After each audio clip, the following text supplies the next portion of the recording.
Magandang umaga po sa bawat isa. Ayan po, kamusta po ang lagay ng puso ng bawat isa po sa atin ngayon? Ayan, yung iba po nakangiti, yung iba parang ang lungkot. Bakit kaya gano'n? Kumbaga, kada sasapit po ang Pebrero, may dalawang emotions lang ang nangingibabaw sa ating mga tao.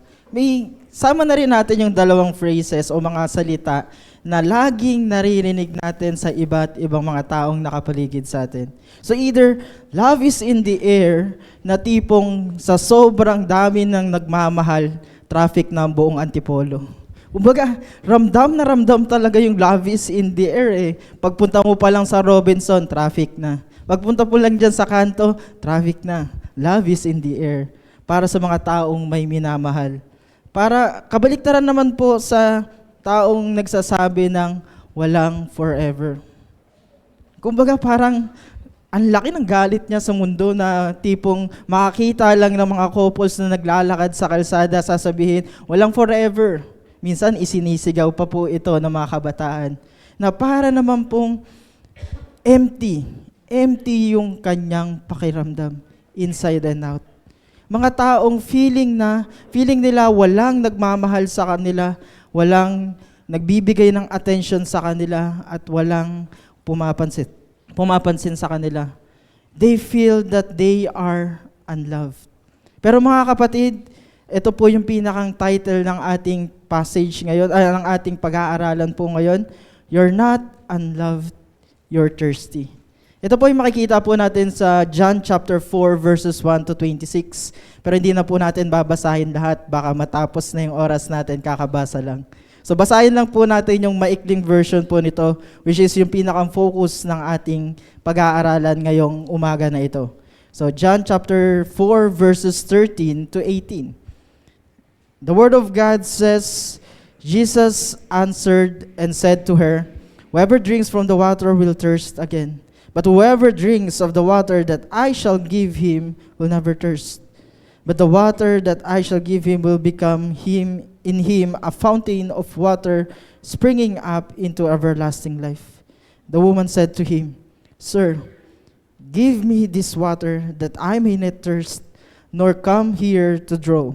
Jesus said to her, Go, call your husband and come here. And the woman answered and said, I have no husband.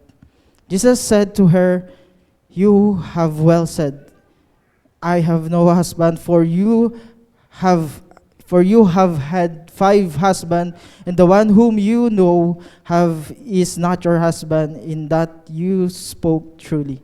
Tayo po ay manalangin. Let's pray.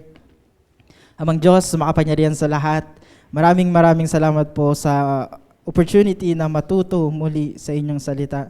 Maraming salamat po sa pagkakataon na libre lamang po namin itong nagagawa at walang pumipigil po sa amin, na maaari naming malaman kung ano yung nais nyo ring ipagawa po sa amin. And with that, give us a humble heart na tanggapin din po kung ano yung mga nais nyong ipagawa sa amin, nais nyong iparating po sa amin.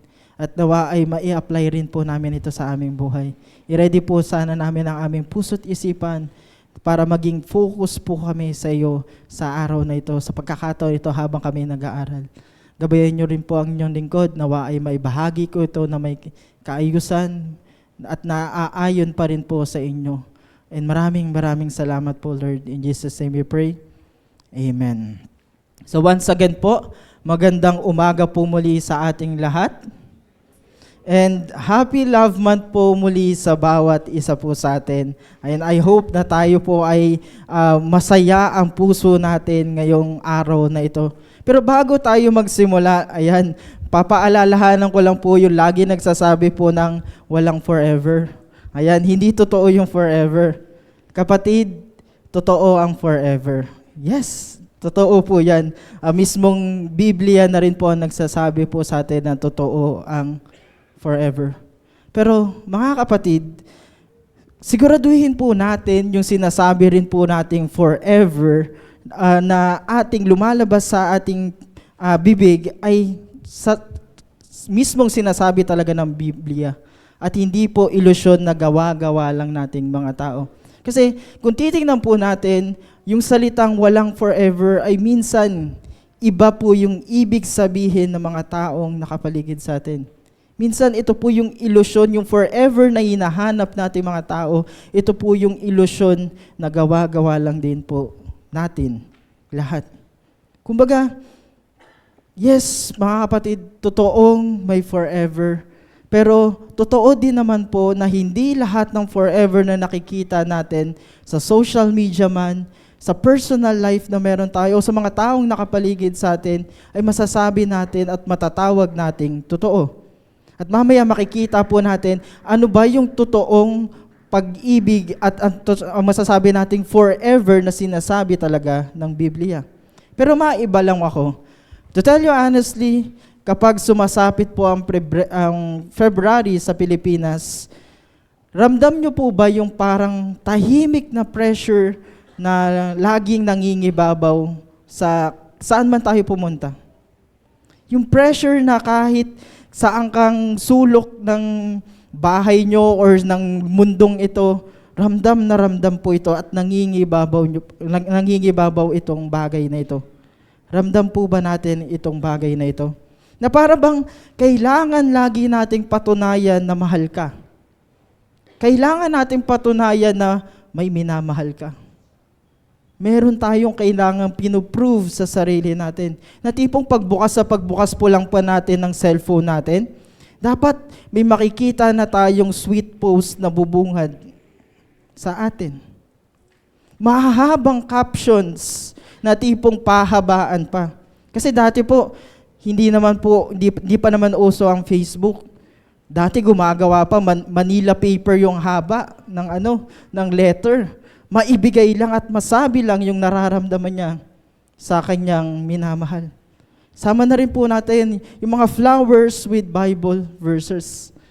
And actually, nag-e-evolve na rin po yung mga nagbibigay ng bulaklak. Ngayon, mga makikita natin yung mga fuzzy wire na inayos, yung hindi talaga nasisira na bulaklak.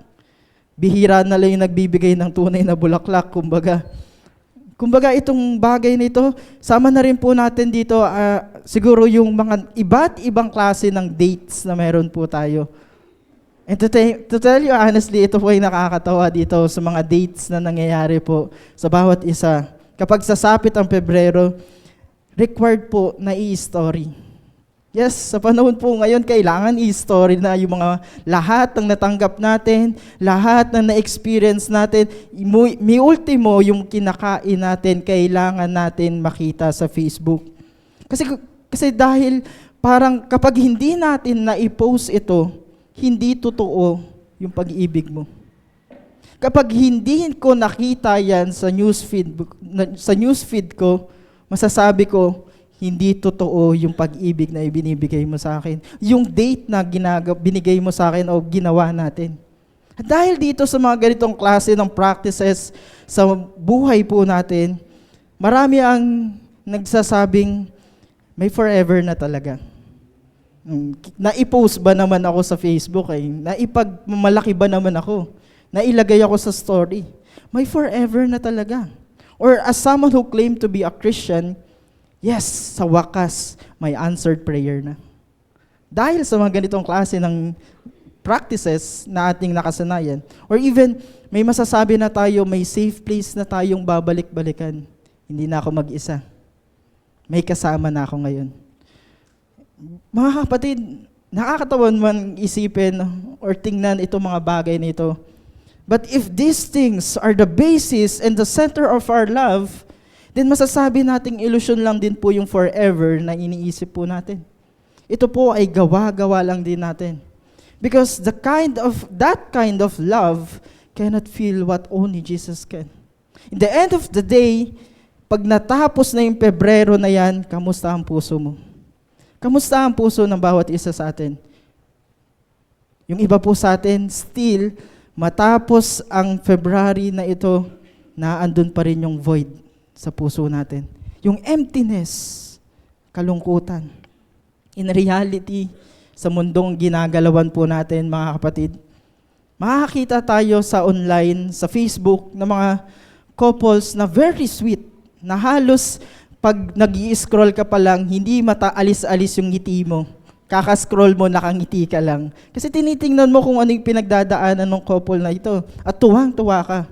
Pero deep inside, doon sa couple na yon, masasabi pala natin na napakarami palang insecurity nila. May mga asawa na makikita natin very close in public. Masasabi natin hindi na maghihiwalay yan. Panghabang buhay na siguro itong mag-asawa na to. Pero mababalitaan nyo, biglang naghiwalay. Because privately, emotionally distant pala sila. May mga magagandang pamilya sa labas. Napakaganda, perfect family, picture ng family. At gusto nating i-look forward, gusto nating gayahin yung pamilya na yon. Pero pag pumasok tayo sa loob ng kanilang tahanan, kanya-kanya. Tahimik ang tahanan. Tahimik hindi dahil sa kapayapaan ng bawat isa. Tahimik dahil may sari-sarili na silang buhay. Wala nang pag-ibig sa kalagitnaan ng tahanan na ito. Sama na rin po natin, may simbahan tayo na pinupuntahan, may mga ministry tayo na ginagawa, pero deep inside, spiritually dry na pala. Wala na sa puso ang ginagawa. At nandun lang sa utos, nakafocus. Mga kapatid, ito po ang masakit na katotohanan sa ating lahat. Pwede ka magmahal ng tao, pero empty ka pa rin. Pwede ko pong ma-flash po yung ano po. Meron pong magandang quote po na nakalagay po dyan sa PowerPoint na magandang makita rin po natin. Ayan po. Ayan. So, basahin nga po natin ng sabay-sabay po. Sige po, ready, begin.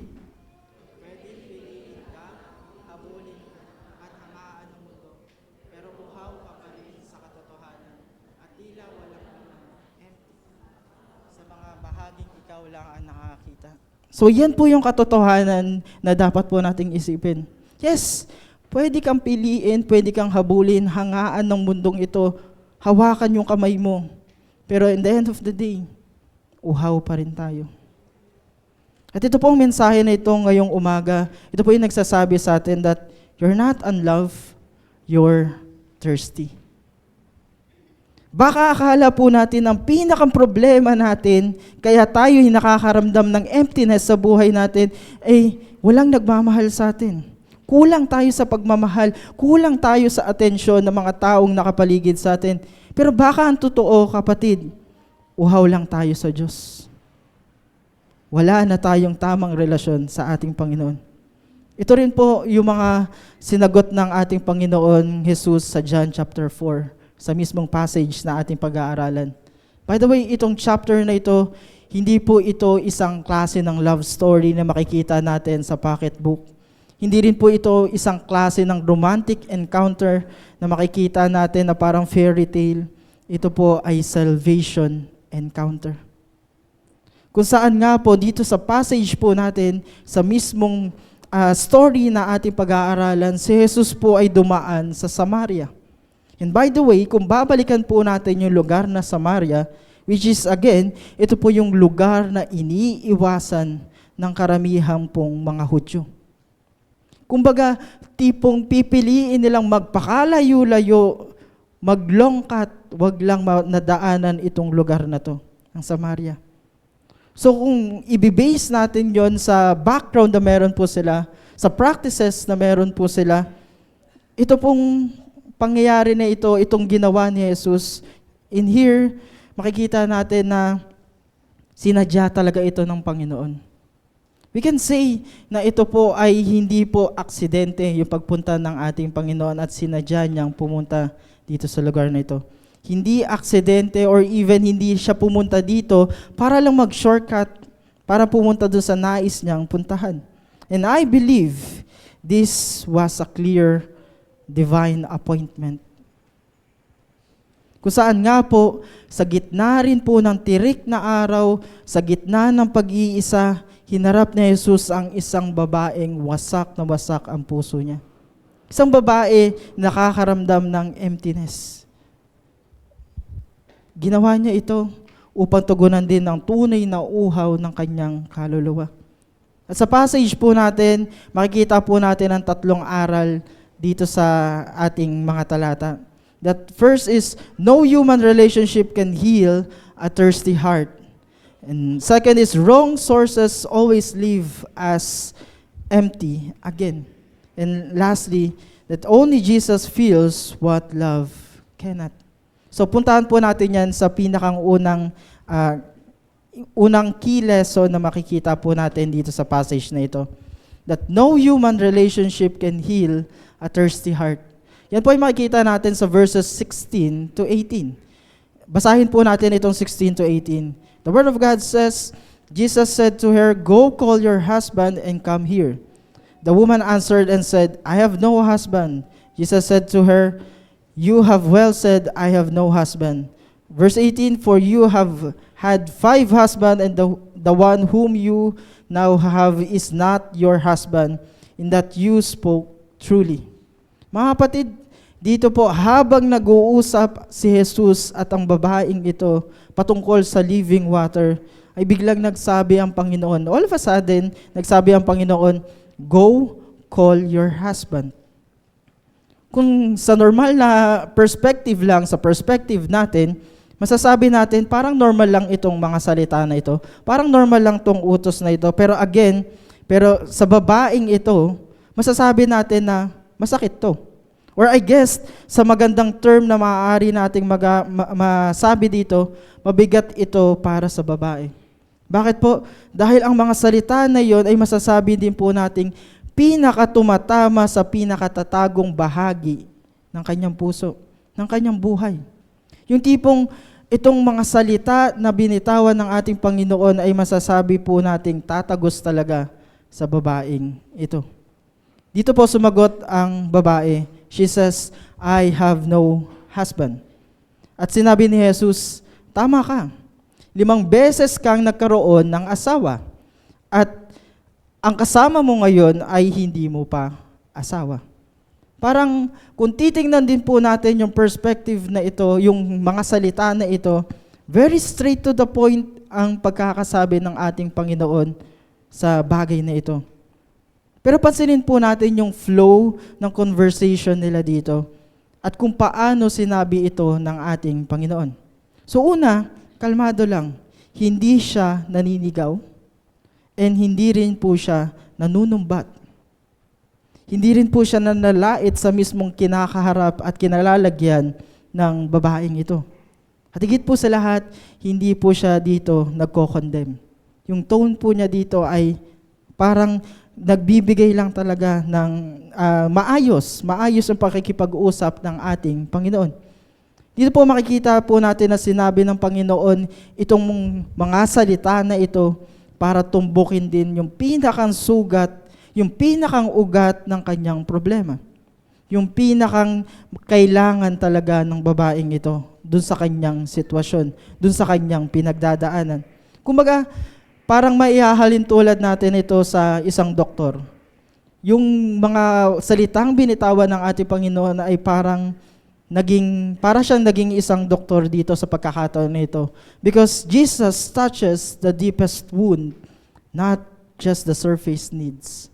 Hindi niya sinabi kung ano lang yung maaari nating makita. Mismo ang sinabi ng ating Panginoon yung tatagos talaga, yung pinakang problema at ugat talaga nung kinakaharap o nung sitwasyon ng babaeng ito. Sinabi niya rin po ito, hindi para husgahan yung babaeng ito, kundi para pagalingin siya dun sa problema na yun. Minsan, kung titignan po natin ito mga kapatid, kung mababasa natin ito sa Biblia o mapapakinggan natin, parang ang harsh ng ating Panginoon kapag tinuturo niya ang kasalanan natin. Minsan, dumarating pa tayo sa point na nagrereklamo tayo, nagagalit pa tayo. Kasi natamaan yung pinakang kaloob-looban talaga ng puso natin. Pero in reality, kapag tinuro ng ating Panginoon ang mismong sugat na meron po tayo, gusto niya lang din pong pagalingin tayo. Yun po yung reality na dapat po nating tandaan. Again, the woman had many relationships, yet her heart remained empty.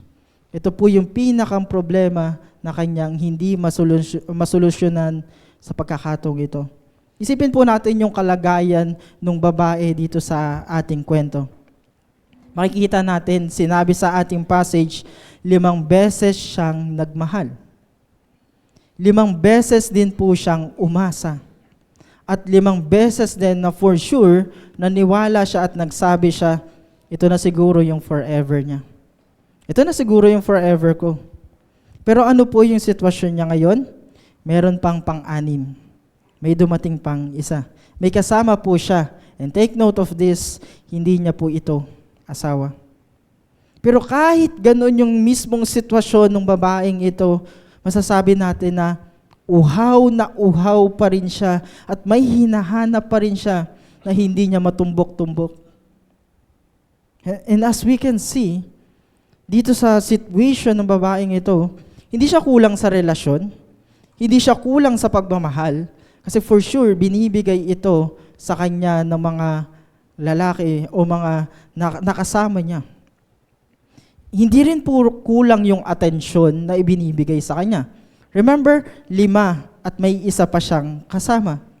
Pero still, kahit ganito yung kalagayan ng babaeng ito, still, uhaw pa rin po siya.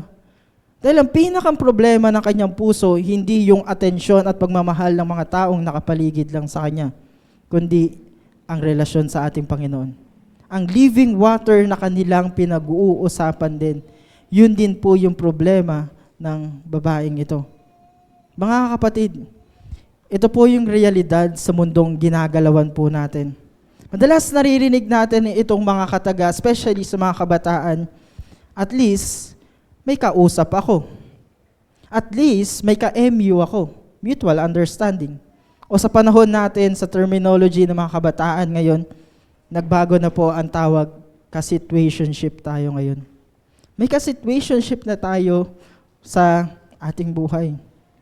Minsan, masasabi rin natin at naririnig natin na ayoko kasi yung feeling na mag-isa lang ako. Kaya ako pumasok sa relationship na ito. Narinig nyo na po yung salitang SMP.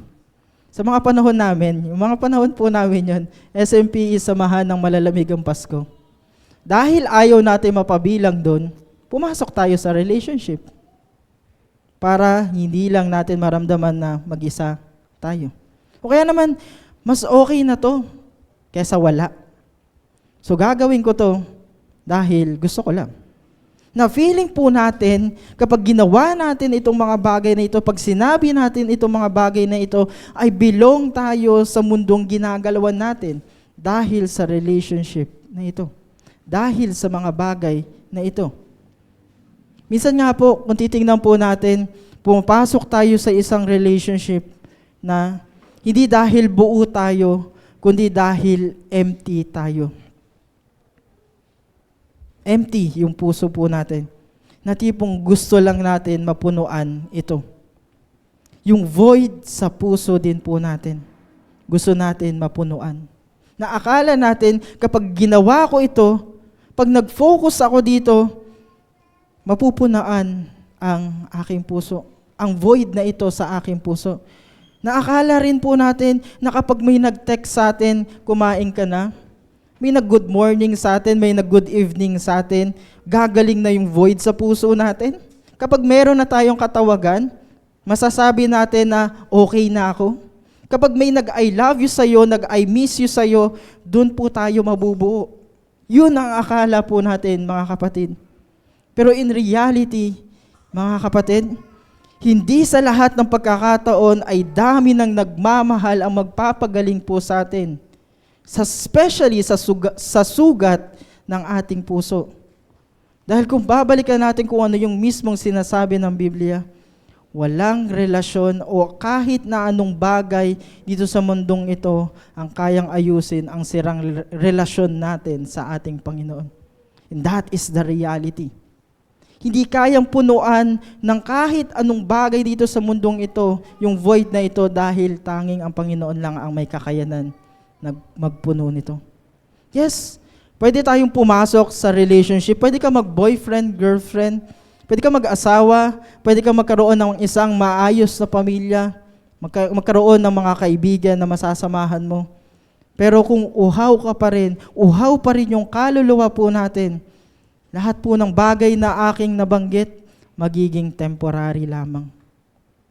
Hindi po yan yung makakatulong talaga sa atin, ng pangmatagalan. So going back to our passage, kaya sinabi ni Jesus dito sa babaeng ito, call your husband.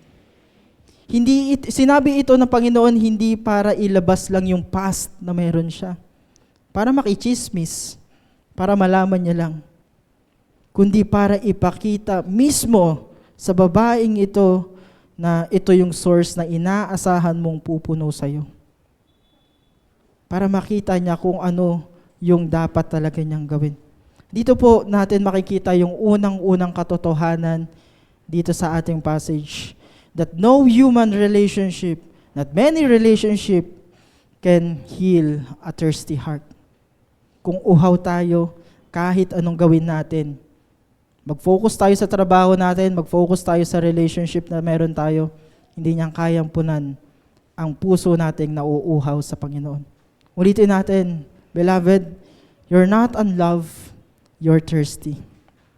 Kaya mga kapatid, kung hindi kayang pagalingin ng maraming relasyon ang uhaw ng puso po natin, ang tanong, ano po yung ginagawa po natin? Kapag paulit-ulit na nagiging empty, may void pa rin, ano yung ginagawa po natin? Saan tayo tumatakbo? Sa maling balon? Sa maling mga tao? Sa maling mga practices po ba? Diyan po tayo dinadala ng ating pangalawang aral sa ating passage. That wrong sources always leave us empty again. Mga kapatid, once again, matapos ipakita ni Jesus na maraming relasyon dito sa mundong ito na hindi kayang mapagaling ang uhaw ng puso natin. Then ngayon naman po ay itinuro niya sa atin ang pangalawang katotohanan dito sa ating passage. In verse 13 says, whoever drinks of this water will thirst again. Simple lang po kung titingnan po natin itong mga katagang binitawan ng ating Panginoon. Pero kung titingnan po natin ito, napakalalim po ng kahulugan nito. Napakalalim po nito at ito po ay yung mismong kailangan na kailangan talaga ng bawat isa po sa atin. Yes, yung tubig po dito sa balon ay literal na tubig. Pero ang tinutukoy po dito ng ating Panginoong Jesus ay hindi po yung physical na uhaw nating mga tao, kundi yung spiritual na pagkauhaw po natin. Beloved, the well is a symbol of our sources. When we say sources, ito po yung mga bagay na inaasahan natin na magbibigay po sa atin ng halaga, identity, status, seguridad, at ng saya. Sama na natin yung kilig. At sa panahon natin ngayon, kung titingnan po natin ano yung mga wells o balon na maaaring nating masabing pinagkukunan natin at iniinuman natin. Ito po yung mga relasyon, trabaho na meron po tayo, ministry, kasama din po ito, achievements, at kahit ang mga atensyon ng mga taong nakapaligid po sa atin. Beloved, kung tatanungin niyo po ako, masama po ba itong mga bagay na ito? Hindi naman po masama itong mga bagay na ito. Pero kung doon na tayo umiinom para mabuhay, doon na tayo nakafocus, ito na yung naging sentro ng buhay natin, mauuhaw at mauuhaw lang po tayo. Yes, nag-focus ka sa relationship po, nag-focus ka sa trabaho mo, nag-focus ka sa mga bagay na ito. Pero kung wala ang relasyon natin sa Panginoon, mauuhaw at mauuhaw lang din po tayo. Because temporary water cannot cure eternal thirst. Yun po ang reality na dapat po nating tandaan. Yes, mga kapatid, may saya sa mga ganitong klase ng gawain, pero ito ay masasabi nating panandalian lamang. Yes, kinilig ka dahil sa mga sweet post na kanyang pinakita sa inyo, sweet gestures, actions, pero hindi po ito yung kapunuan sa atin. Yes, nakaramdam tayo ng comfort, pero hindi ito panghabang buhay. Hindi ito yung panghabang buhay na inaalok din sa atin ng Panginoon. Jeremiah chapter 2 verse 13 says, "They have forsaken me, the fountain of living waters, and hewn themselves cisterns, broken cisterns that can hold no water." Napakaganda ng larawan na ipinapakita po ng passage na ito. Napakaganda rin po nung mismong nais iparating ng Panginoon dito. Dito pa lang sa passage na ito. At napakalinaw po ng larawan na ito. Kumbaga, pinapakita dito na iniwan nila ang tunay na bukal, which is ang ating Panginoong Diyos.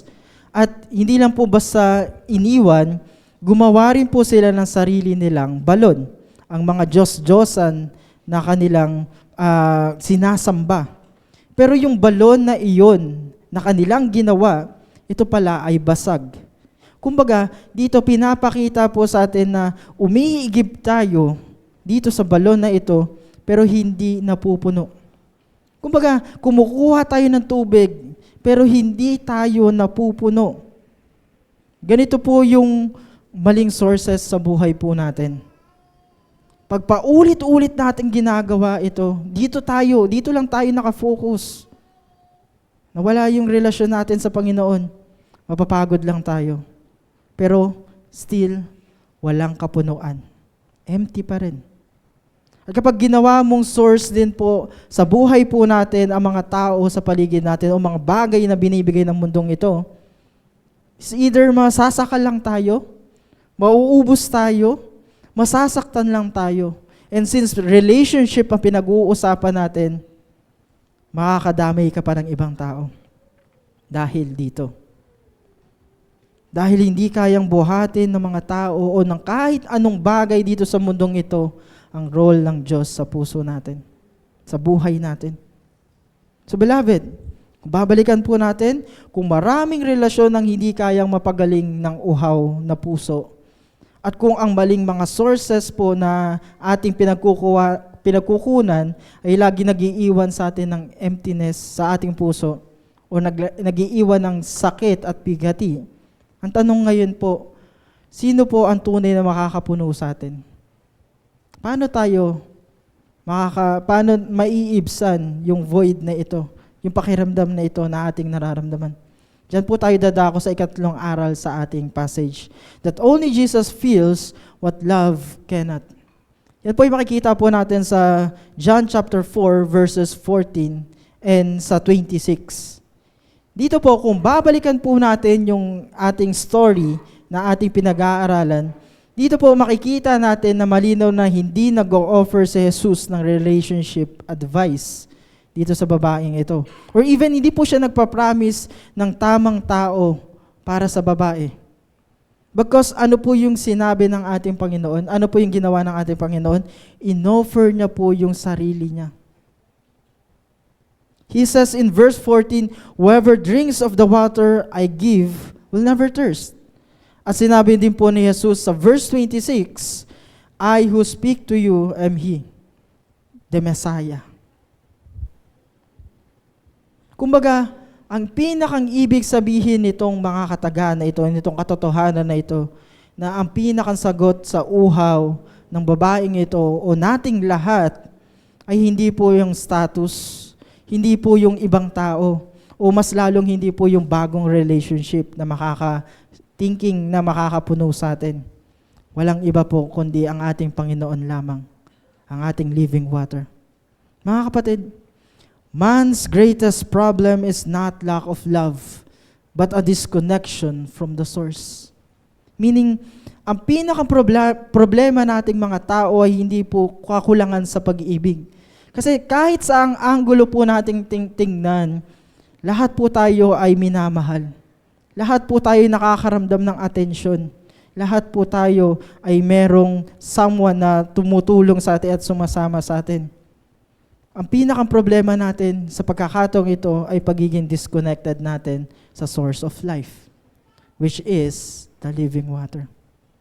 So mga kapatid, kapag si Jesus na po ang source natin, it's either hindi na tayo maghahanap ng pupuno sa atin, Dahil kay Jesus, sapat na. Sapat na tayo. At higit po sa lahat, tayo rin po ay nagiging daluyan din ng pagpapala sa iba. Ng buhay. Na mismong natatamasa rin po natin sa ating Panginoon. Again, based po sa ating passage, kung babalikan po natin, si Jesus ang ating living water. Siya din po yung bukal na hindi nauubos kailanman. At higit po sa lahat sa mga nagsasabing walang nagmamahal sa kanila, si Jesus din po ang pag-ibig na hindi napuputol.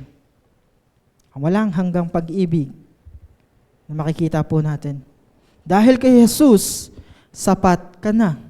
Dahil kay Jesus, tanggap ka na. At dahil kay Jesus, puno ka pa. Yun ang pagkakaroon ng tamang relasyon sa ating Panginoon. Ngunit, mga kapatid, lilinawin ko lang itong bagay na ito.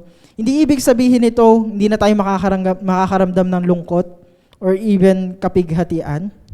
Hindi rin ibig sabihin ito ay hindi na tayo maghahangad na magkaroon ng relationship. Sabi kasi ni pastor, okay na ang pagkakaroon ng relasyon sa ating Panginoon. Hindi na ako papasok sa relationship. Hindi po ito yung design ng ating Panginoon sa buhay po natin. Ang pinakang ibig sabihin lang po nitong kahulugan, itong mga katagan na ito, ay itong mga bagay sa paligid po natin ay hindi na magiging source ng buhay po natin. Dahil sa Panginoon, sapat na tayo. Hindi na tayo maghahanap ng iba. Sa ibang bagay, sa trabaho na meron tayo, sa relationship na meron tayo, hindi na tayo maghahanap ng ibang bagay sa mundong ito. Dahil sa Panginoon pa lang, sapat na po tayo. At muli, mga kapatid, si Jesus po ang tunay na source na hinahanap po natin ng ating buhay. Kapag si Jesus na po ang source din po natin, hindi na po tayo maghahanap kailanman ng pupuno pa sa atin. At isa pa po, nagiging daluyan din po tayo ng buhay para sa iba. Bilang pagtatapos, ngayong Love Month, balikan po natin yung ating nakita doon sa introduction. Ang tanong ng Diyos ay hindi po, may nagmamahal na ba sa'yo? Ang pinakatanong ng Panginoon sa atin, saan ka umiinom? Maybe all this time you've been searching for love, na hanggang ngayon hindi pa rin natin matunton-tunton. Na hanggang ngayon hindi pa rin mapunan yung void sa puso natin. But what you really need is life. Eternal life na nagmumula sa ating Panginoon. Maaring kapatid, pagod na tayo sa cycle ng heartbreak na meron po tayo. Iba't ibang mukha ng sakit. Pagod na tayo sa validation na panandalian lamang. Pagod na tayo sa relasyon na parang laging kulang. Parang laging may butas. Parang laging may problema. Pagod na tayo sa pakiramdam na kahit may tao sa paligid natin, empty ka pa rin. May kulang pa rin. Mga kapatid, babalikan natin ang ating natutunan ngayong umaga na ito. Pwedeng mahal ka ng tao, pero still uhaw ka pa rin. Pwedeng magkaroon ka ng isang relasyon, pero dry pa rin ang ating kaluluwa. Pwedeng magkaroon ka ng isang maayos sa pamilya. May ministry ka, may mga kaibigan ka. Pero in the end of the day, pag tayo na lang mag-isa, ramdam pa rin natin yung void na ito. Yung emptiness na ito na hindi natin matanggal. Because again, babalikan natin kapatid, human love can comfort. Human love can support. And human love can make us feel seen. But remember this, only Jesus can give life. And that is eternal life. So mga kapatid, hindi ka kulang sa pag-ibig. Hindi ka kulang sa atensyon ng mga taong nakapaligid sa atin. Uhaw ka lang sa ating Panginoon. Ngayong umaga, I believe, hindi po aksidente na narito ka, nakikinig ka sa ating pag-aaral. Hindi po aksidente na pakinggan mo itong mga mensahe na ito. Katulad ng babaeng Samaritana, dinala ka ni Jesus sa balon para painumin ka. Para pagalingin ka dito sa emptiness na ito. Hindi siya lumapit sa babaeng ito para husgahan siya sa kung ano yung pinagdadaanan niya sa kanyang buhay. lumapit siya para painumin siya. At ganoon din naman po ang ginagawa ng Panginoon sa atin ngayon. Hindi rin niya po sinasabing, ayusin mo muna yung buhay mo bago ka lumapit sa akin. Hindi niya rin po sinabing magpakabait ka muna bago ka magkaroon ng relasyon sa ating Panginoon.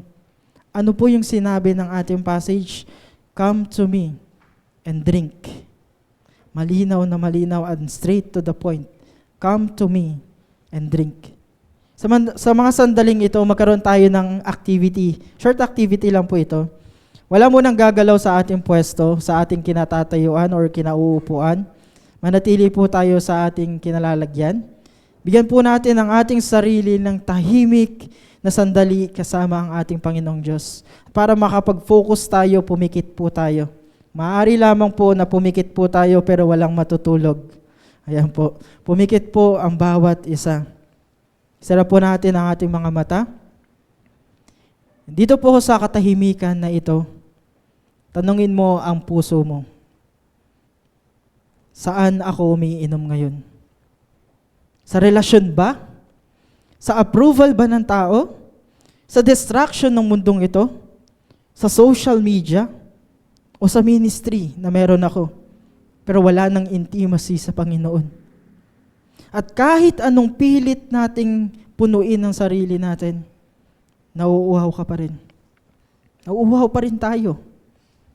Sa katahimikang ito, iniimbitahan ka ni Jesus. Hindi ka niya tinutulak palayo. Tinawag ka niya palapit sa kanya. Come to me and drink.